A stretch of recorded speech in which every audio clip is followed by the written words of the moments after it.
your culture a little bit more. Little bit of a rhyme there. All right. Next, we're going to also be taking you to one more story from Mount Everest.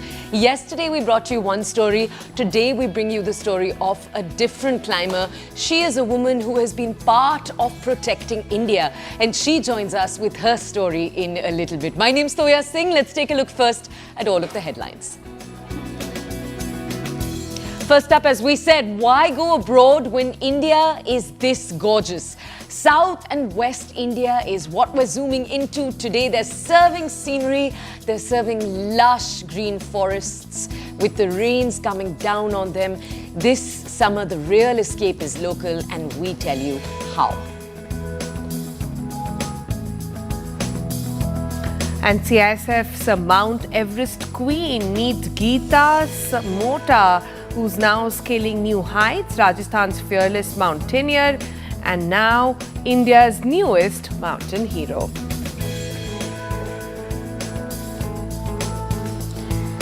And after that, we take you on the road with 2025 Toyota Wellfire. We bring you the review. Is this a luxury MPV or is it an overhyped vehicle? We bring you a breakdown. This is going to be the good, the bad, and of course, the luxurious.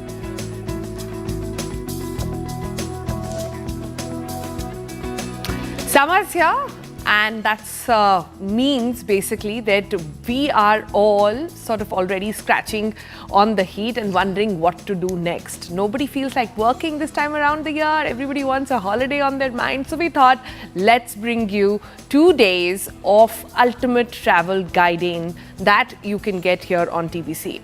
But, you know, with the airport, with the holiday season, that is, airports are buzzing, international visas are vanishing fast, and Instagram is full of Euro trips as well, Bali sunsets as well. But can we pause for a second over there and perhaps ask ourselves, why is our vacation all based on a stamp on our passport? Why can't it be more local?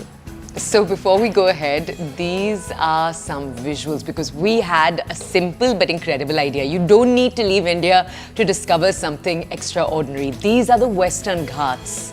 Right now, they are turning emerald. But if not that, then you have the Goan monsoons. Those are just around the corner, as you can see over there on the beaches. Or Kerala's backwaters, those are glowing with underwater neon. But in a country as diverse as ours, we could also be kayaking through the mangroves, as you can see over there. Or maybe from the backwaters, let's take you up as you hike through misty coffee plantations. Or maybe even beyond those plantations, listening to live music or enter into an art cafe. Now, if that's not something that rubs you the right way, you could stay in a heritage homestay. You have those in Goa, in Karnataka. Maybe you could sip filter coffee in a 150-year-old Chikmagalur estate. Just look at that, going for walks in the coffee estate under the beating rain. Or maybe we take you to Kochi, where you explore art cafes in the fort area. Now, these are experiences that sort of foreign tours can't really match, right? And all of it without crossing the border. Now, this morning on TBC, we bring you 2 travel creators who've done exactly that. They've taken us through the hidden gems of South and Western India. So that's the zone we look at today and perhaps the rest tomorrow, on why local travel can be more meaningful and how to experience India like you've never done before.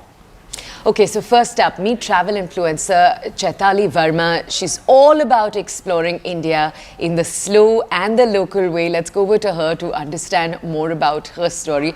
Chaitali, hello. Thank you for joining us here on the Breakfast Club bright and early in the morning. Chaitali, walk us through first, when we're telling our audiences in the south, in the west of the country, there are all of these undiscovered gems. What are those gems for you? What are you telling your friends, your family that they have to do? Hi, everyone. Good morning. Thank you so much for having me. And as you mentioned, India is a huge, beautiful, diverse country. And why go out, when you can explore at home? And I would say, at the risk of, going against popular opinion, Goa in the monsoons is spectacular. Yes. So we all know it for the beaches. We all know it, to escape the Indian winters. But Goa in the monsoons, after the rains have happened and during the rains are happening, has a complete other charm of its own. The waterfalls are gushing with full force. The forests and the fields are lush green. You've even got their local Sanjao festival that sort of celebrates the onset of the monsoon. You can imagine people jumping into wells, into rivers. There's local song and dance. So I would say this time, even in the monsoons, do Goa differently, do something differently where you can kayak in the mangroves and you can sort of go to the Shurao Island, go to Diwar Island. Goa has 7 different, riverine islands and take a cooking class there, take a spice plantation tour there. There is so much to do. God, sounds like quite a bit. And also, may I add, much cheaper than any other time of the year, or just doing Goa for New Year's, which is just becoming more expensive than traveling abroad as well. So maybe that's another point. But another thing on your mind was actually Chikmagalur, right? So tell us a little bit about that. Yeah. So everyone's heard of Coorg, but not far away lies Chikmagalur. The landscape is beautiful. It's a hilly terrain and it's surrounded by some of the most beautiful ancient temples. You've again got your beautiful coffee estates that you can hike through. You can actually see the little coffee berries, smell them, then even take a tour at the plantation, at the estate, taste some fresh filter coffee, freshly brewed coffee. And then you've even got these homestays that are run by the families at the estate. You can have lovely Malnad food. You've got akki roti, you've got your neer dosa. So Chikmagalur is really special because it gives you that quintessential hill station experience, but it's nothing like Himachal. It's in a league of its own. So, Dali, mouth-watering right now, early in the morning. Can you just give us some tips on 2 areas? So, firstly, when one is visiting either a Chikmagalur or even a Goa in the monsoon, the tricky part is figuring out how much rain is too much rain, right? Like, when are the reports such that you should stay away and when should you give it a try? So, give us your tips there and also tell us when it comes to discovering local gems, like you talked about the hidden pools of water that become a reality in Goa in the monsoon. But discovering them sometimes, particularly discovering safe versions, that can be a little tricky. So how have you, particularly when you've gone down as a solo female traveler, what's your way of navigating all of that? Yeah, thank you for that question. It's a very good question. So both for Chikmagalur and Goa, I would say, first of all, please trust the authorities. So you always get alerts on your phone if there's a red alert or if there's an orange alert. Avoid it because, the weather forecast people know what they're doing. I think second thing being is that as a female solo traveler, even if you're a group or a family, I think a great way to discover all of these hidden local gems is to really find and partner up with good local tour operators. Yeah. So in both Goa and Chikmagalur, Goan people and the locals of Chikmagalur are running some great tours where, they'll take you, they'll guide you to the said waterfalls, to the said hikes, especially as you mentioned, the monsoons, things can get slippery, things can get a bit dicey.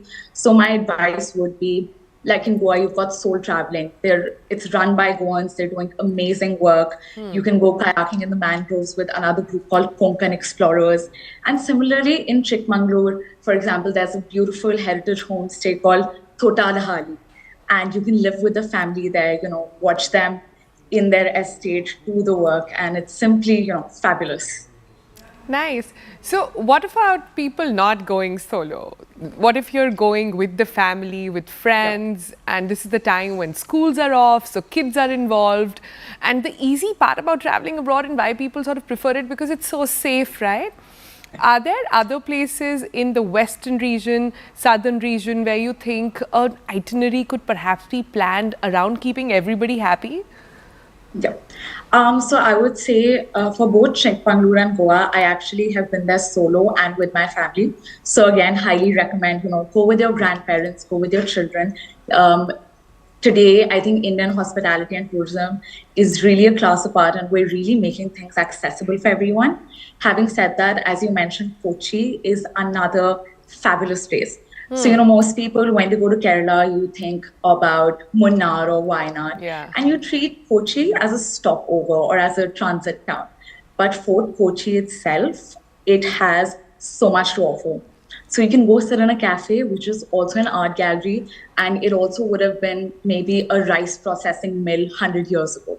So you've got all of that heritage and history. Then you've got the Great KV Kathakali Center and Theatre, where you can, of course, watch Kathakali, but you can also watch Kerala's traditional martial arts. You can listen to Sangam music. So you've got all of that going on. And then Kochi also has the first church of India. It has one of the only synagogues, the Jewish temples that are still functional today, again, in India. The Jew town is so Instagrammable. So, the youngsters will love it, but it's steeped in history and heritage, and the architecture is beautiful. So the adults will love it. And, also for the kids, there is just so much to do. There's also the Kochi Biennale, though that's not happening anytime soon. It happens in December, but once every Yes. 2 years, Kochi comes alive with art. Yes. There's also Sadhya meals, as we were just telling our audiences. So there's so much to discover there. But can you tell us, Chaitali, tell us a little bit about your own process? Because you are someone who does this for a profession, when you're traveling to a place, have you typically scroll through Instagram 6 months before, been saving reels for yourself, so you're drawing up your itinerary? Like, we want behind the scenes tips to how Or you are do you this. just asking ChatGPT to tell you all the places to go? Yeah. Because that The seems to lesser known be, gems, that seems to be the latest travel guide. Yeah, I think that is such an honest question. And to answer it honestly, I think I've tried ChatGPT. It hasn't given me the fantastic results that I think we were all sort of hoping for. The hidden gems aren't really hidden. It's all out there, I think, in today's world. But I would say the process being yes. Today, Instagram is more of a tour guide for me and an itinerary planner for me than, a Lonely Planet book would be, like in our parents' time. But I would say my process also involves a little bit of trusting myself and trusting the place to let me know and to guide me accordingly. So I would say whether you're a family, whether you're a solo traveler or you're a digital nomad, of course, plan your days. You've got a set amount of time. Think about what you want to do. But I also leave out, days here and there and moments here and there so that in case something spontaneous comes up or I see something that, I couldn't have possibly seen on Instagram or on the internet, then I have the space and the liberty to do it. So I was walking around in Fort Kochi, came across a local tour operator. The good old way, I walked into their office and I said, can you take me to the backwaters? I don't want to go to Alleppey. It's very famous. Can you take me somewhere else? And behold, they take me the next day to Viacom. It's just an hour's ride away from Kochi. And I would say it is even more beautiful than Alleppey. Of course, you've got the quintessential wide open Kerala's backwaters, but they also, switch you onto a smaller boat and take you through narrow canals. And you really feel like you're transported to the Amazon. And this doesn't actually happen in Alleppey. So I would also say trust the process, let things be a little bit, and, give yourself the time and space to discover on the spot. Nice. Every time I travel to a place which really wows me, I'm always in doubt. Should I put it on Instagram or not? Should I keep it to myself or should I really explore it to the world? Are those some of those hidden pieces that you want to tell us a little bit about, apart from the ones that we've discussed? So, of course, like I mentioned, even the backwaters of Viacom, I think when I shared it on my Instagram, I made it a point to not disclose the exact location. And, whoever had queries about how to do it, I gave them the local operator's number. So Viacom is definitely one. I think Kumbalangi has become very popular in the past few years because of the movie that came out, but it's got the lovely phenomenon of bioluminescence. So if you're lucky, you'll find phytoplanktons and all of those microorganisms glowing at night. It happens quite often there, I think. I would say, again, in Goa, I try not to drive Instagram tourism. So I avoid mentioning specific spots, but I would definitely say, again, local tour operators, for example, even there's one called the Local Beat. They will take you to stunning emerald pools and waterfalls, and you can have a traditional Goan lunch with, shakuti and kafrial. And it's just, absolutely lovely. And you can't get an experience like that just anywhere else. You can't get it abroad. It's so steeped in culture, heritage, history, local folklore. It's absolutely stunning. Can we just go back to Chitali for a second? The question that Sonal was asking a little earlier, traveling with families. I just want to ask you, when older members of your family, for example, are planning trips or they come to you and ask you for tips, what are the places you recommend and what are the tips you recommend to go about finding out if a place, for example, is friendly to older people who maybe can't climb very high or have asthma? Because a lot of the regions we've spoken about, while they're wonderful, get really humid in the monsoon and get difficult to breathe in. Or perhaps have food restrictions, which Yeah, is the biggest thing if you're traveling with family. So many. So what are your sort of suggestions with navigating that? Right. So again, I have traveled, most of these places with my grandparents, and they face similar issues. So I think one thing that we do is whether it's booking our stay or whether it's booking a tour, we always make it a point to call ahead and ask, okay, do you have at least one room on the ground floor if climbing is an issue? Similarly, with the tours, we always make it a point to ask, is it senior friendly, and also if it's pet friendly? Our dog goes everywhere with us. And I think most of the times they, of course, let us know if it's senior friendly. And at times they can also be very accommodating. So for example, in Goa, we went on a trek that ended up in a beautiful pool, but the climb there was a little difficult. It was short, but it was difficult. And, they made it a point to sort of guide my grandfather with the wheelchair till they could, and then they really helped him to the extent of sort of even picking him up and dropping him to the exact place in their arms. And I would say again, with the dietary restrictions, I eat meat often, but the rest of my family is vegetarian, and I think that's the great part about India. So many people are vegetarian, so many things are naturally plant-based, that everyone generally is quite accommodating. And, if not, then you've always got other options. But I would say in terms of senior friendly, always call ahead and ask. I think that's the best. Yeah. This has been wonderful, Chatali. Thank you for bringing us these tips. We're going to implement them. I love the in smile the on her face. It's really brightening my day and making me want to plan my vacation as well. We'll thank you there. Thank you so much. And see you soon, yeah? That's the monsoon glow that hopefully comes from traveling. Okay, let's move very quickly now to our next guest. Navneet Sachdeva joins us. She's a travel and wellness influencer. She goes by Glam Adventuress, and she's explored India deeply. We thought we'd go over to her to understand some of her gems. So good morning, Navneet. Thank you for joining us here on the show. Navneet, you're a military spouse. So tell us a little bit about where all in the country you've traveled and where you've lived and what you've loved. So like I just mentioned that I'm a military spouse. So I have seen India in ways most people don't. And I have lived in the remotest of the corners, which are not even on the map. And when we get posted to any place, majority of them are not on the map. And it gets very exciting and very adventurous. For most people, it would be, they can't even imagine packing their entire life in boxes and moving lock, stock, and barrel. But that's how we are built, and we are built differently. And I have seen, right from Kashmir to Kanyakumari. We do get to stay in good cities also, as in the metros, but that duration is very short. So yes, we did have a short stint in Delhi, the capital, but currently we are based in Assam, and it's a beautiful region. Northeast, I feel, is less explored, but what a place, what a region. Yeah. True, Northeast perhaps something we should pick up in tomorrow's episode as well. But today we are covering the West and the South. And I want to understand the modes of travel, something that we haven't done so far.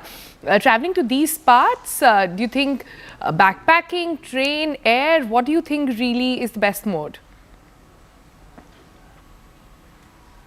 So we used to travel with a dog, and we lost him last year. So he was our travel buddy. Our dog has seen the entire India for that matter. So we drove down. We love car trips. We love road trips because the fun is more, the adventure is more, and the excitement is more. You can take halts and actually, travel rather than taking a flight and reaching the destination, taking off the tourist spots, and that's it, go back home. But no, that's not our style of traveling. Our style is laid back. Our style is relaxed because that's how you can actually enjoy and have fun. And yeah, we did one road trip from Srinagar to Wellington, Uti, in Tamil Nadu. And we Wow. did take halls and from Jammu and Kashmir, and then it was places in Rajasthan like Udaipur. Then when we drove down, then Mumbai, and then it was, I think, I'm forgetting the names because those names are very military specific. Belgaum, if I'm correct. Then, of course, then we reached Wellington. Uti, and many people are not aware of, people are, yes, aware of Uti, but not Wellington, not Kotagiri. And those who are listening to me, those who are watching this show, I would urge you people to go and explore that place because it is heaven. It's not something which you have seen before. It's very different. It's not crowded, and it's a slice of paradise. Okay, that takes us to our next question. You've just told us Wellington, you've touched on Uti. Where in the West and the South are your must-do list? So, see, if we are talking about my favorites, then start jotting down. I would recommend and encourage you to go to Varkala, to Wayanad, and Varkala is something you can say it's like Goa, but minus the crowd and minus the, it's Varkala is not that popular as Goa is, but I have been to both the places, to Varkala and Goa, but Varkala, I've left a piece of my heart there. It's a cliffside place and with beautiful cafes, beautiful resorts, and yeah, it's something. If you haven't been there, you must. And trust me, you would forget Goa. It's that beautiful. And Wayanad, of course, it is lush green. It's like a mini jungle, but I wouldn't recommend you to go in summer season because of the heavy rains and all, because weather can get tricky and driving down and lots of other things are involved. So yes, wherever you go for that matter, you have to first see the weather and everything. But yeah, whenever you get time and whenever the weather is right, do visit Varkala and do visit Wayanad. All right, talking about tips over there, then you also travel with your daughter. So I'm particularly excited to know what kind of preparation does that involve?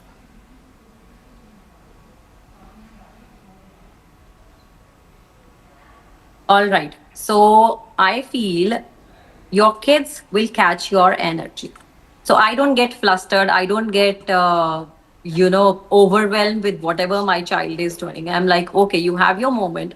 Do whatever you want to do. But my way of talking to you will not change. So that's how I interact with my toddler. So I am very calm because I feel kids are too smart. They are very intelligent. If they are raising their voice, if they are getting cranky, if they're crying in the plane or wherever, you're having a meal at a restaurant and they start having a meltdown and you're like, oh God, people are watching. They would judge me, what sort of a mother or, parent are they? They are not bothered. But no, relax, you enjoy. And, this is also, I feel, part of their growth, and these all are little milestones. Maybe the child is getting overwhelmed, but that's okay. After maybe an hour they'll calm down, so that's not end of the world. So this is what my motto and my funda is, to never lose my calm and be as calm as possible. Only then you can handle your child or anybody for that matter. All right, so some parenting tips coming along with some traveling tips over there. We'll thank you, Navneet, for joining us, and happy holidays to you. I was going to ask you if that resonated with you as a parent. Okay, With every parent, meltdowns, give it up. we're going to head into a quick break. On the other side, we are shifting focus entirely. We take you to someone who has once again summited Mount Everest. This is the CISF's Mount Everest Queen. We have Geeta Samota joining us. She has scaled new heights. She is a fearless mountaineer from Rajasthan, and she tells us all about what it took to climb the world's highest mountain.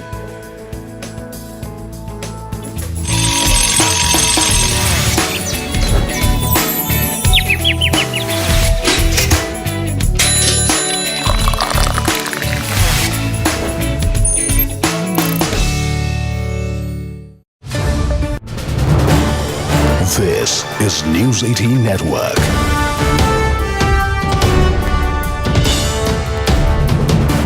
India's largest news network.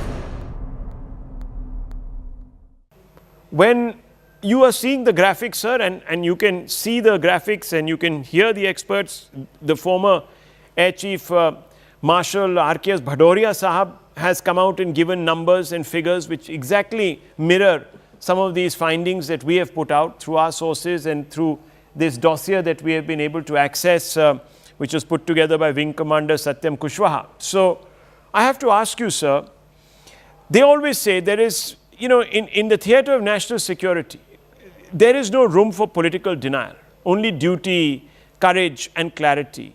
Sir, are you failing your duty by the forces? Simple. Just a simple question. Yeah. See, if you take any services which any citizen is opting it, then definitely his first perspective is to give the full contribution with dedication and hard working to that nation so that it can support to the entire country. So there is never being doubt on any of the armed forces or any of the civil services or any of the jobs that one is doing with respect to the service to the nation. That is my first statement to you. Secondly, see, when it comes to Congress, because as you say that I was just informed 2 minutes before that I have to join, and that is the dedication and what I feel to my political party to be here with you answering your hard questions on the hard talks. So definitely nobody is going to do such things, I think. Okay, but so let me ask you, because it's an important follow-up question that I must pose to you. Do you agree when Mr. Kharge called this operation a chutput operation, would that not amount to undermining the achievements of our forces? First answer, do you agree with Mr. Kharge? Do you believe this was chutput? Yes or no? No, I've already answered to your question in my previous statement that all people who worked in the larger interest of the nation are working with very hard dedication and hard efforts. So we cannot say that any effort is in vain or any effort that anybody is keeping for the national security. So then can I ask you, this is very, Yeah, sure. I appreciate you for your candor and thank you very much. But can I ask you then, why hasn't any action been contemplated against those from your party, including Mr. Kharge? See, you have right to pose question on us, and definitely that has to be answered because we are also responsible to the country. And if you are asking such question, then definitely it has to be posed on the highest or apex person of the party. Let's see what happens. I am not here able to give your answer or justification about what you are asking right now. So I will be sorry for it. Okay, you're sorry for the fact that someone has used the word chutput. Let me ask Mr. Srivastava. Mr. Srivastava, are you sorry? Would you say unfortunate usage of the term? No. Underwritten by insecurity, political insecurity and a desperate attempt to... No political insecurity. No political No political insecurity. I endorse what he said. You endorse. And I support him. He said the right thing. He said So, the right thing. you will doubt the forces. Yeah.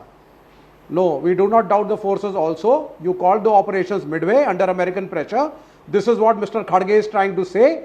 10 साल आपने ढिंडोरा पीटा, अखंड भारत, बांग्लादेश, पाकिस्तान, बलूचिस्तान अलग, सिंध अलग.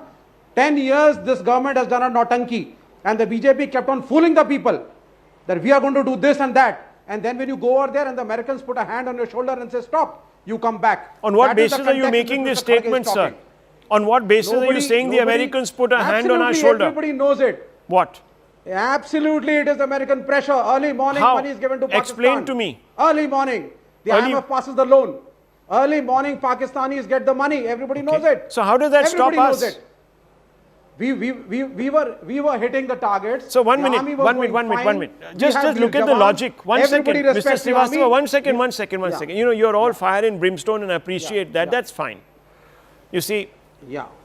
that's okay. But I want you to think about this, viewers. He says, you see, in the morning they gave the money to Pakistan. So this proves that everything was being done by America, orchestrated by America. Now remember, viewers, this is Trump who came to power and immediately gave Pakistan another tranche of money so that they could upgrade their F-16s. And this happened, viewers, first term. Biden continued the policy, continued to give money. Then Trump comes back into power and gives more money. So money has always been given, but that didn't stop India from crossing the LOC and bombing. No. Let me It is finish. the I'm now timing. bringing out the facts. Okay. No, So it you're is the talking about an timing. Comment on IMF the loan. timing. I'm talking about direct Mr. loan from Analyst, the comment American on the government. timing. We were at war. Sir, We were at war. Sir. And India was sidelined and they gave money to the Pakistanis. How? What was the foreign...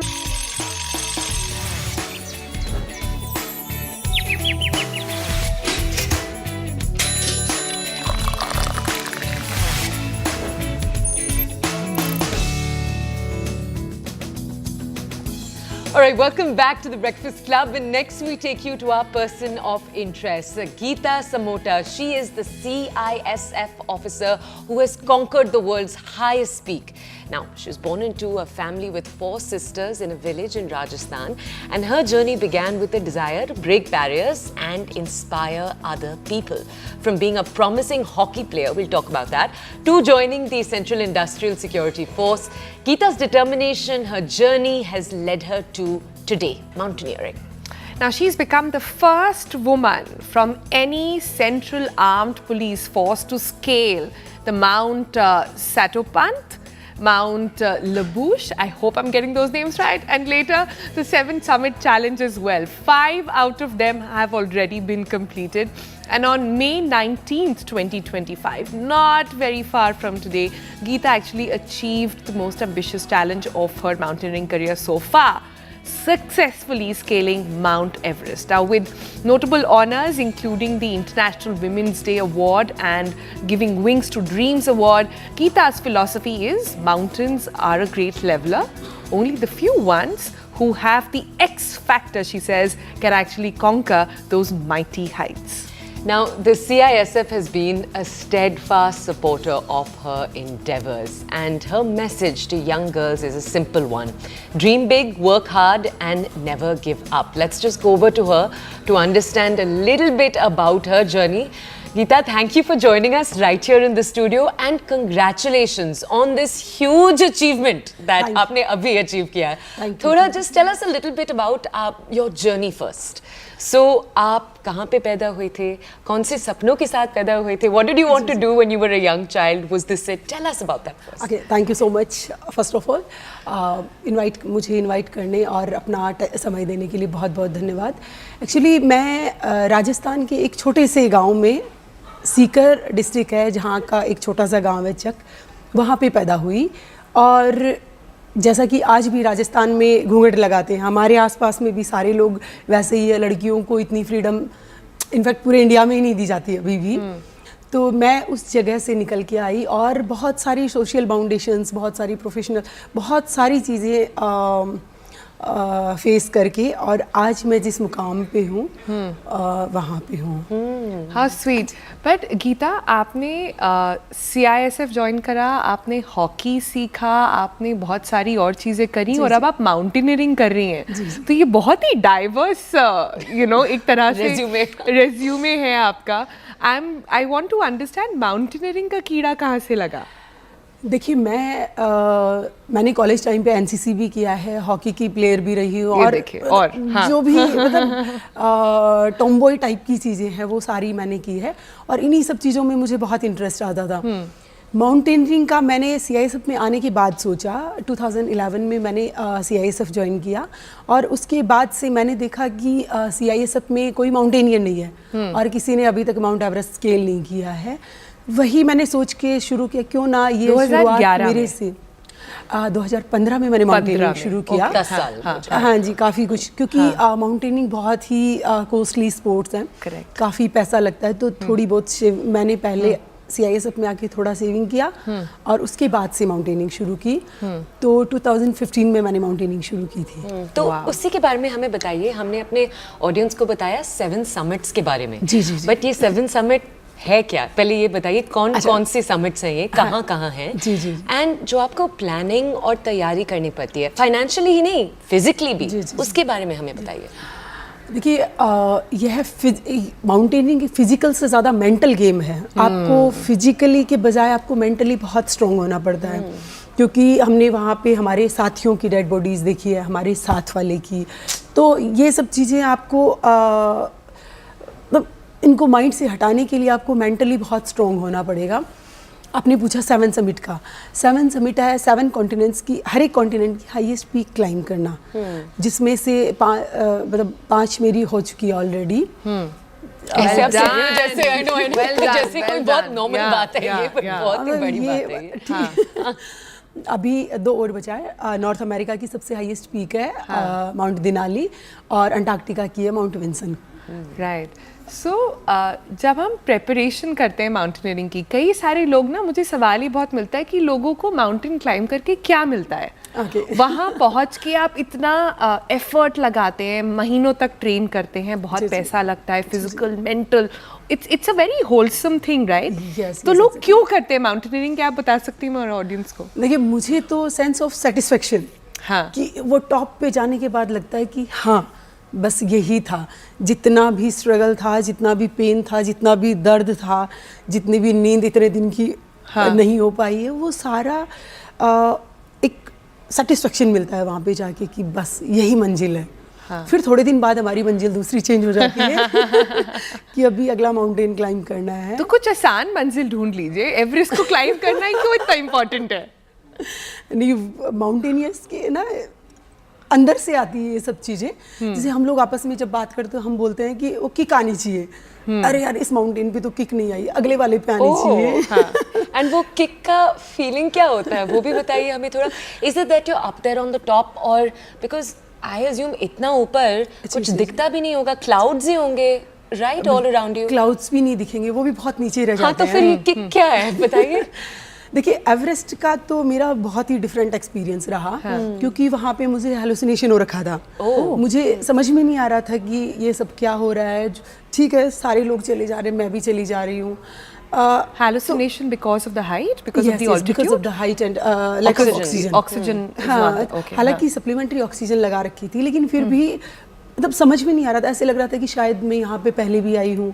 अच्छा, ये वाला step पिछली बार मैंने ऐसे किया था, अब की बार मैं ऐसे करूँगी। फिर एक बगल में डेड बॉडी थी, मुझे लगा यार मैं भी थक गई, मैं भी इधर सो जाऊँ क्या। मैंने फ़ोटोज़ भी लिए हैं उनके। तो एक अलग ही स्टेट में रहता है माइंड, समझ में नहीं आता वहाँ पे। मैं स्पेशली मेरी बात कर रही हूँ। फिर मैंने मेरे जो साथ वाले क्लाइंबर्स थे उनसे भी बात की, तो सबको यही लग रहा था कि नहीं, हमें नहीं पता चल रहा था कि ऊपर क्या हो रहा है, बस चले जा रहे थे हम लोग। Oh man, that's the first time I'm hearing. And actually, when I look at these pictures of you, वहाँ पर physically काफी skin and otherwise there's a lot of damage that can also happen, right? Yes, because of the UV rays. Because of UV rays. बहुत strong होती है वहाँ पे UV rays, और वो बर्फ से टकरा के और ज़्यादा strong हो जाती है। तो अगर आपने 15 मिनट भी फेस कवर नहीं रखा है तो आपका जल जाएगा पूरा। वाह, मतलब पूरा स्किन आपको पता चलेगा 1-2 घंटे बाद कि हाँ, ये पूरा जल रहा है मेरा यहाँ से। राइट। ओके, एवरेस्ट की बात हो गई, and this is quite a chilling experience as well, but what next? I believe Antarctica and there is one more that you mention, and वो बहुत डिफरेंट टेरेन है। जी, यस, बहुत ही डिफरेंट टेरेन है। दिनानी। या टेम्परेचर्स बहुत डिफरेंट हैं, climbing technique बहुत different होगा, तो उसकी प्रेपरेशन क्या शुरू हो गई है ऑलरेडी, होने वाली है, क्या टाइमलाइन है? मैं भी उसे लेके बहुत एक्साइटेड हूँ, मुझे भी, क्योंकि अंटार्कटिका में उस टाइम पे 6 महीने के लिए दिन होता है। हाँ। तो मैं भी बहुत एक्साइटेड हूँ कि कैसे सोएंगे, क्या करेंगे, कब धूप होगा, कब क्या होगा। प्रिपरेशन तो हम लोगों की हमेशा चलती रहती है, मैराथन वगैरह हम लोग करते रहते हैं और हमेशा अपने आप को फिजिकल एक्टिविटीज़ में ही इन्वॉल्व रखते हैं। तो प्रिपरेशन तो कभी भी भेज दो चले जाएंगे। हमें ये बताइए, जब आपके लिए मतलब मुश्किल होता है, फॉर एग्जांपल जब आप अभी बता रहे थे on Mount Everest, those moments where you don't know what's reality and what is not, yes but आपको तब भी हौसला रखना पड़ता है। What are you telling yourself in those moments? Because अभी आपको 6 months of daylight में भी वही करना पड़ेगा। So what are you? क्योंकि मैंने हमेशा अपने आप को थोड़ा स्पिरिचुअली बांध के रखा, कि जैसे हनुमान चालीसा बोलना मन मन में, मुझे लगता है शायद पूरी रात में मैंने 2-3 हज़ार बार बोल दिया होगा। और जैसे ही दिमाग से वो चीज़ जा रही थी, या मतलब जैसे भी आप अपने गॉड को याद करना चाह रहे हो, जैसे ही वो दिमाग से जा रही थी, फिर मुझे लग रहा था कि कहीं ये स्टेप मेरा लास्ट तो नहीं है, कहीं अवलांच तो नहीं आ जाएगा, कहीं इस स्टेप पे क्रेवास तो नहीं होगा। क्योंकि एवरेस्ट जाने से पहले तो हमने बहुत सारी स्टोरीज सुनी है लोगों की, तो उन्हीं सब चीज़ों पे बेस्ड हम लोग भी चलते हैं कि अरे हाँ, फिर एक्सपीरियंस तो हम वहाँ जाके करते हैं। तो उस टाइम पे तो हमें लगता है कि क्या ये ज़रूरी था मुझे करना, बट फिर वही 10-15 दिन बाद फिर से किक आनी शुरू होती है कि नहीं यार, माउंटेन्स के बिना कैसे रह सकते हैं, चलो माउंटेन्स में। तो एक अलग एक्सपीरियंस है। गीता, आई थिंक आपकी स्टोरी इतनी फैसिनेटिंग इसलिए क्योंकि आप कोई ordinary, it's not like any ordinary person जिसने डिसाइड करा माउंटेनियरिंग करने का। आप CISF से पहली वुमन ऑफिसर हैं, first person ever. Oh wow, regardless of gender, first person ever to sort of have done this. The positions भी आप जो CISF में hold करती हैं, you've sort of been the first person to do those trainings and be part of those units as well. तो इस समय जो बाकी आपके फेलो CISF वाले आपको देख रहे हैं, बाकी जो सेंट्रल फोर्सेस के लोग देख रहे हैं, उनके लिए तो कितना मैसिव मोमेंट है, उनसे कुछ कहना चाहेंगी?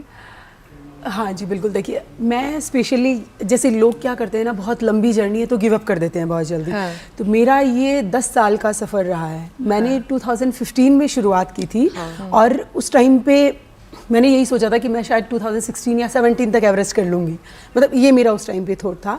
लेकिन धीरे धीरे ये इतना लंबा चला गया कि 2015 में आके मेरा हुआ है। तो लोग बहुत जल्दी गिव अप कर देते हैं। गिव अप नहीं करना, ये दिन, महीने, साल कितना भी आपको लग सकता है, लेकिन डेफिनेटली मंजिल मिलेगी। और जिस दिन मंजिल मिलेगी वो पूरा सफ़र एकदम वर्थ लगेगा आपको कि हाँ, ये जो मेरा वेट था ये आज पूरा हुआ है। और ठीक है, वो 10 साल, अभी मुझे कुछ नहीं लग रहा वो 10 साल अभी मुझे ऐसा लग रहा है कि हाँ चलो ठीक है, जो भी था आज तो मैंने मंजिल पाया ना।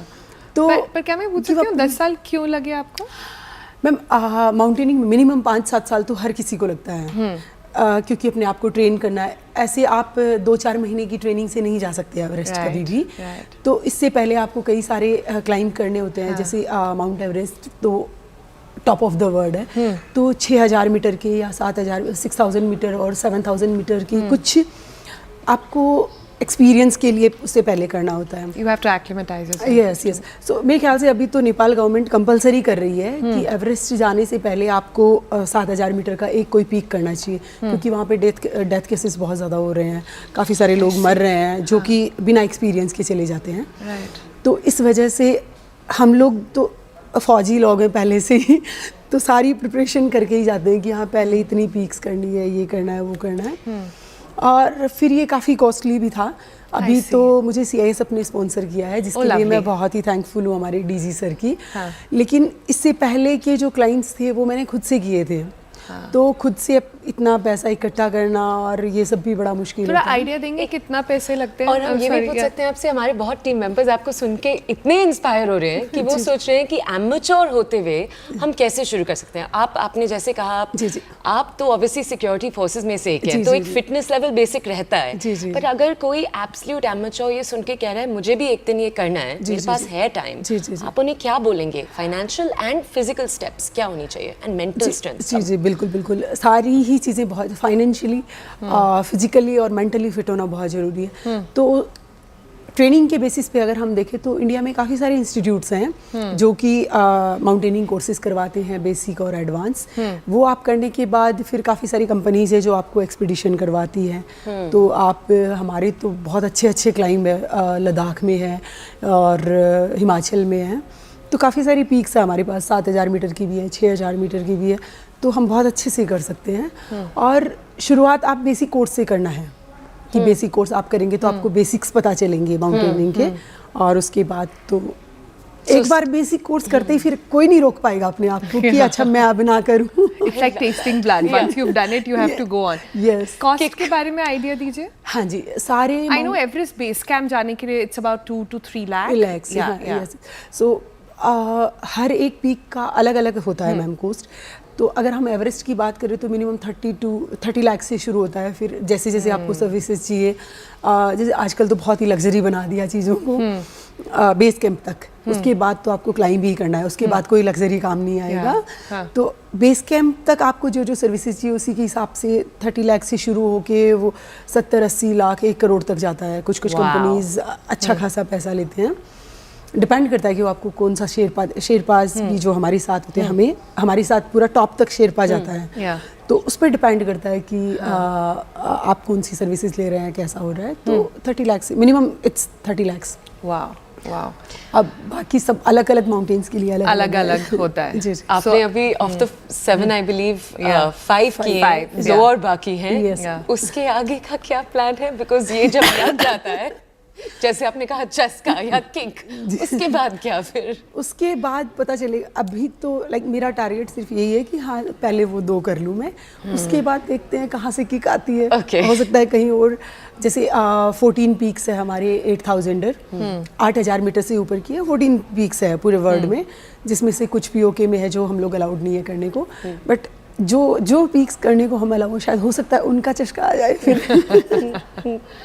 Well Geeta, lovely talking to you and बहुत आपने इंस्पायरिंग बातें करी हैं। और आपके पर्सोना से समझ में आता है कि आप खुद कितना लव करते हैं mountaineering. And I think that's the message जो लोग घर पे देख रहे हैं वो भी लेंगे। एंड आपके जितने फेलो मेट्स हैं सेंट्रल फोर्सेज में, CIF में, आई एम श्योर वो सब आपके लिए बहुत चीयर कर रहे होंगे। So congratulations again and good luck to find the physical and mental strength and the funding to summit and finally finish those 7 peaks. Thank you, ma'am. Thank you so much. But you make us so proud कि हम आपके साथ बैठ पा रहे हैं. Just to even call, it's really lovely. So it's wonderful having you, giving us a bit of inspiration, but really you're carrying it for the 2 other peaks, and then we're excited to hear उसके बाद क्या, after the 7 peaks. But lovely to speak to you. We're going to head into a quick break. On the other side, we're going to be returning with everything that's taking place right here on the Breakfast Club. So we'll see you in just a little while from now.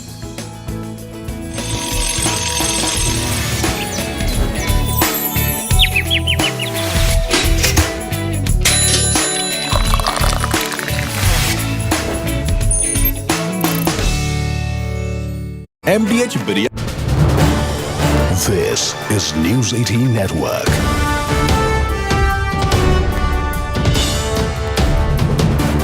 India's largest news network.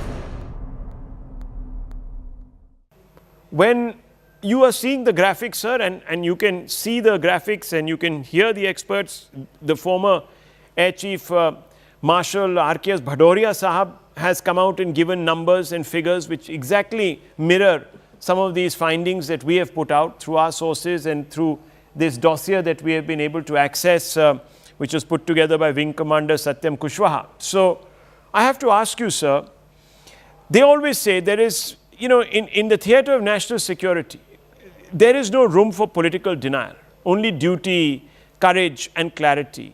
Sir, are you failing your duty by the forces? Simple, just a simple question.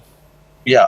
See, if you take any services which any citizen is opting it, then definitely his first perspective is to give the full contribution with dedication and hard working to that nation so that it can support to the entire country. So there is never being doubt on any of the armed forces or any of the civil services or any of the jobs that one is doing with respect to the service to the nation. That is my first statement to you. Secondly, see, when it comes to Congress, because as you say that I was just informed 2 minutes before that I have to join, and that is the dedication and what I feel to my political party to be here with you, answering your hard questions on the hard talks. So definitely, nobody is going to do such things, I think. Okay, but so let me ask you, because it's an important follow-up question that I must pose to you. Do you agree when Mr. Kharge called this operation a chutput operation, would that not amount to undermining the achievements of our forces? First answer, do you agree with Mr. Kharge? Do you believe this was chutput? Yes or no? No, I've already answered to your question in my previous statement that all people who worked in the larger interest of the nation are working with very hard dedication and hard efforts. So we cannot say that any effort is in vain or any effort that anybody is Okay. keeping for the So then national can I security. ask you, this is very, Yeah, sure. I appreciate you for your candor and thank you very much. But can I ask you then, why hasn't any action been contemplated against those from your party, including Mr. Kharge? See, you have right to pose question on us, and definitely that has to be answered by, because we are also responsible to the country. And if you are asking such question, then definitely it has to be posed on the highest or apex person of the party. Let's see what happens. I am not here able to give your answer or justification about what you are asking right now. So I will Okay. be sorry for.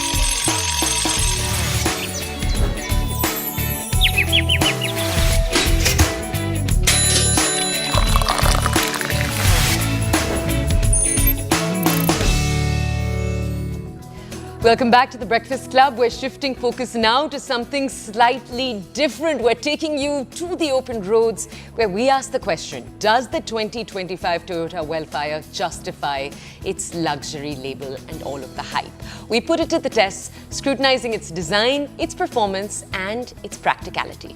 All of this to help you define really if it's worth the investment. Here's the overdrive review and we'll say bye-bye. We'll see you again tomorrow. Enjoy it. Goodbye.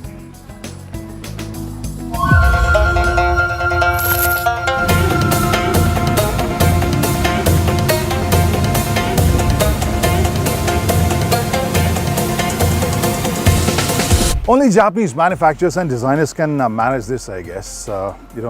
Make an MPV, add luxury, and then turn this boxy silhouette into such a cool design, which is part of our daily conversation, even if it's not selling in high numbers.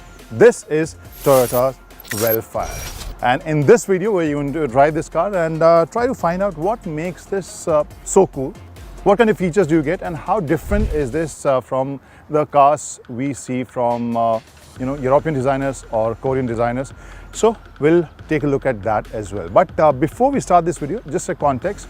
Toyota has launched this car some time back, and this unit has already crossed 32,000 kilometers. So we are going to drive this and talk about the drive quality, ride quality, comfort, luxury, and unique features in this Wellfire.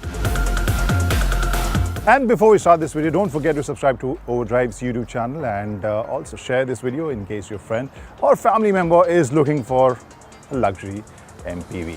Hi, I'm Kranti Sambhav. You're watching Overdrive.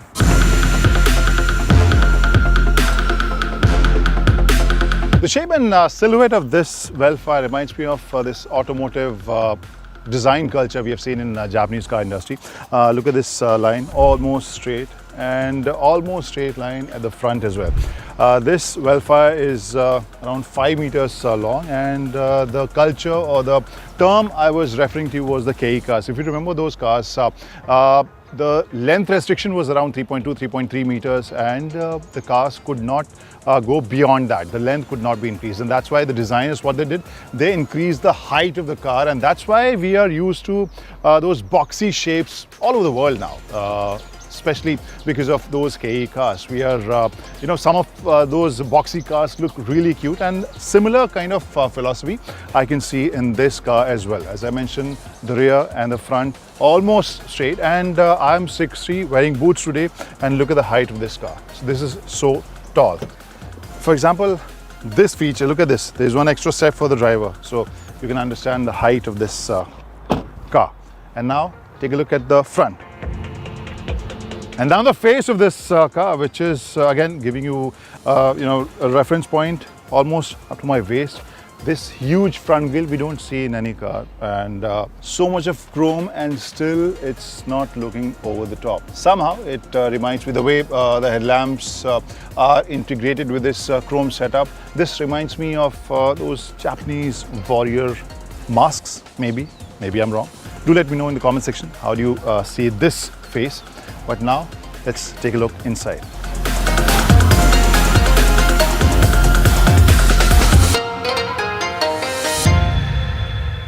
So the drive and ride story of Welfare has to start from the rear seat, second row seat, and this is the reason why you pay almost 1.5 crore for a car. And what do you get? What kind of comfort you get? What kind of features do you see? And what kind of ride quality this car provides? So let's start with the features.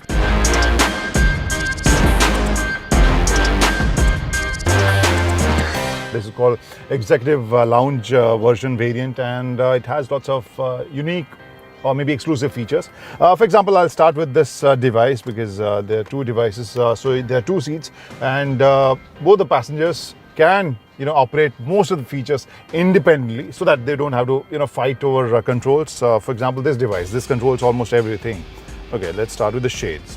Left, I've selected this window, and I'll just open it. So this sunshade is open. Okay, so basically both the rows, second and third row, sun shades are open. This is pretty long, not very broad. I think this feels narrow, I guess, for me. This could have been a bit broader, but overall the size is huge. You get a good view out of this window. Then you also have this control of shade, which is the roof. So you don't have to worry about fighting for your piece of sunroof or sun shade, because you can operate these two panels separately. For example, left. There it is. So this sunshade is open. I can close it. Similarly, I can control the right one as well. Now that part which might remind you of BMW, because when you look at this screen, so you would say that, okay, BMW has a bigger one.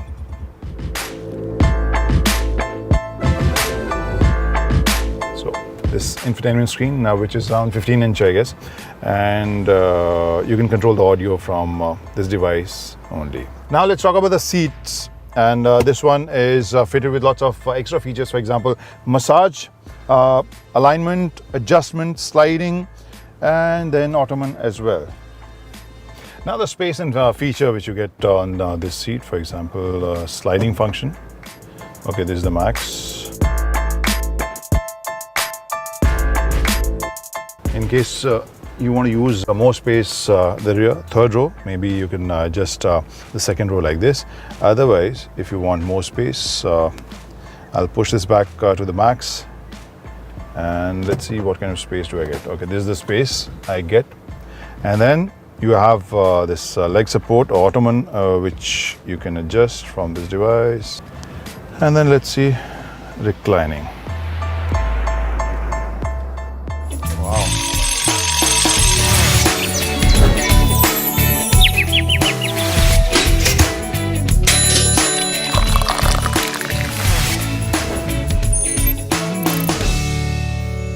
Brought to you by. This is News 18 Network.